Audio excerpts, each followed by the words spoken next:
Hello everyone. इस video में आपको कुछ बायोलॉजी से रिलेटेड क्वेश्चन को सॉल्व कराए जाएंगे जो कि पॉलिटेक्निक ई ग्रुप में पूछे गए हैं। तो इसमें से जो फर्स्ट क्वेश्चन है वो है which one of the following animal में occupy more than one trophic level in the same ecosystem at same time. इसका हिंदी होता है निम्नलिखित में से कौन सा जंतु किसी पारितंत्र में एक ही समय पर एक से अधिक पोषी स्तरों पर रखा जा सकता है। इसमें ऑप्शन दिया गया है मेढक, शेर, गौरैया, बकरी। तो इसमें जो ऑप्शन सही होगा वो है स्पैरो यानी कि गौरैया, क्योंकि गौरैया जो होता है वो प्राइमरी ट्रॉपिक लेवल को भी प्राइमरी कंज्यूमर का भी काम करता है और सेकेंडरी कंज्यूमर का भी काम करता है, क्योंकि गौरैया जो होता है फ्रूट और सीड को खाता है। इस प्रकार से वो प्राइमरी कंज्यूमर है और ये यदि इंसेक्ट यानी कि कीट पतंगों को खाता है तो ये सेकेंडरी कंज्यूमर का भी काम करता है। इसलिए यह दो पोषी स्तरों पर रखा जा सकता है। अब सेकंड क्वेश्चन देखते हैं। उच्च पादपों में खाद्य पदार्थों का स्थानांतरण होता है यानी कि transport of food material in higher plant. तो हायर प्लांट में फूड मटेरियल का ट्रांसपोर्ट किसके थ्रू होता है? इसमें चार ऑप्शन दिए गए हैं। इसमें से sieve element, transfusion tissue, companion cell and tracheids. इसको हिंदी में बोल सकते हैं चालनी तत्व कोशिका द्वारा, संवहन ऊतक द्वारा, सहायक कोशिकाओं द्वारा और वाहिनिकाओं द्वारा। तो इसमें जो आपका ऑप्शन होगा वो जनरली प्लांट में फूड मटेरियल का जो ट्रांसपोर्ट होता है वो होता है फ्लोएम के द्वारा। तो यहाँ पे फ्लोएम तो नहीं दिया गया है, इसलिए फ्लोएम से रिलेटेड जो सेल्स होते हैं वो है इसमें दो ऑप्शन सही होंगे। एक तो सीव एलिमेंट, दूसरा है कंपेनियन सेल। इसलिए ये दोनों सही होगा, लेकिन यहाँ पे हम अगर सीव एलिमेंट लगाएंगे तब भी कोई गलत यहाँ पे नहीं होगा। तो इसमें जो ऑप्शन सही है वो है चालनी तत्वों द्वारा। अब थर्ड क्वेश्चन देखते हैं। जॉन्डिस डिसऑर्डर या jaundice is a disorder of, यानी कि जो पीलिया होता है एक विकार या रोग है। ये पीलिया जो रोग होता है ये किससे संबंधित होता है? तो जो पीलिया रोग संबंधित होता है वो हमारे डाइजेस्टिव सिस्टम यानी कि पाचन तंत्र से।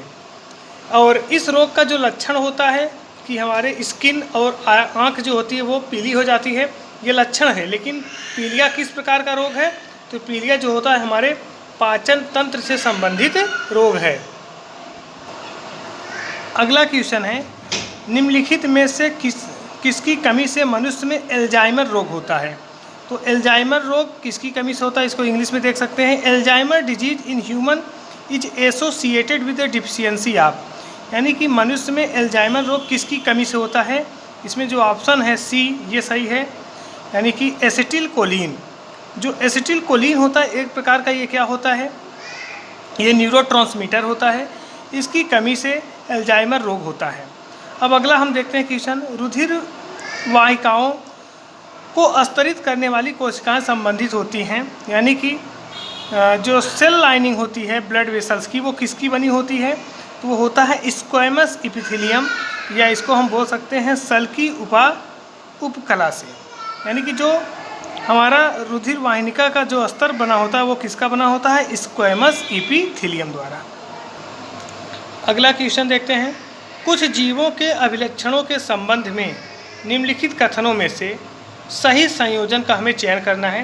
पहला कथन दिया गया है इसमें से मेथेनोजन आर्की बैक्टीरिया है जो दलदली स्थानों पर मीथेन उत्पन्न करता है।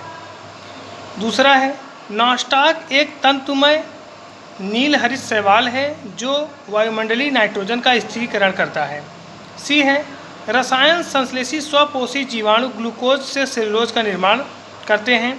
डी वाला जो दिया गया है माइकोप्लाज्मा यानी कि सबसे छोटी कोशिका यानी कि पीपीएलओ में कोशिका भित्ति का अभाव होता है और ये ऑक्सीजन के बिना रह सकते हैं। तो इनमें से जो चारों ऑप्शन दिए इनमें से कौन सा करेक्ट है? इसमें ऑप्शन ए में दिया है बी सी करेक्ट है, बी में दिया है ए बी डी करेक्ट है, सी में दिया है ए बी सी करेक्ट है और डी में ये दिया है।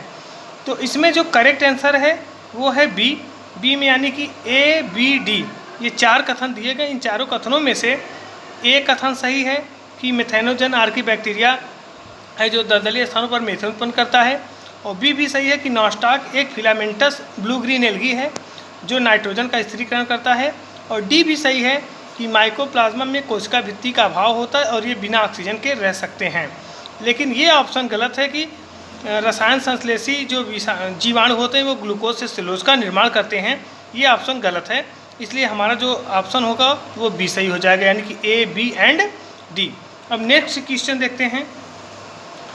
डीएनए अनुपस्थित होता है, यानी कि there is no DNA in. DNA किसमें नहीं पाया जाता है? तो इसमें ऑप्शन दिया गया है केंद्रक विहीन अंड में, सभी परिपक्व आरबीसी में, परिपक्व शुक्राणुजन में और बालों की जड़ों में। तो इसको इंग्लिश में देख सकते हैं इन्यूक्लिएटेड ओवम में, मेच्योर आरबीसी में, एमेच्योर स्पर्मेटोजोन में और रूट हेयर में या हेयर रूट में। तो इसमें जो ऑप्शन सही होगा वो होगा मेच्योर आरबीसी, यानी कि मेच्योर आरबीसी जब परिपक्व हो जाता है, यानी कि आरबीसी जब परिपक्व हो जाता है उसमें केंद्रक अब्सेंट हो जाता है और उसमें डीएनए भी अब्सेंट हो जाता है। तो ऑप्शन 20 में करेक्ट होगा।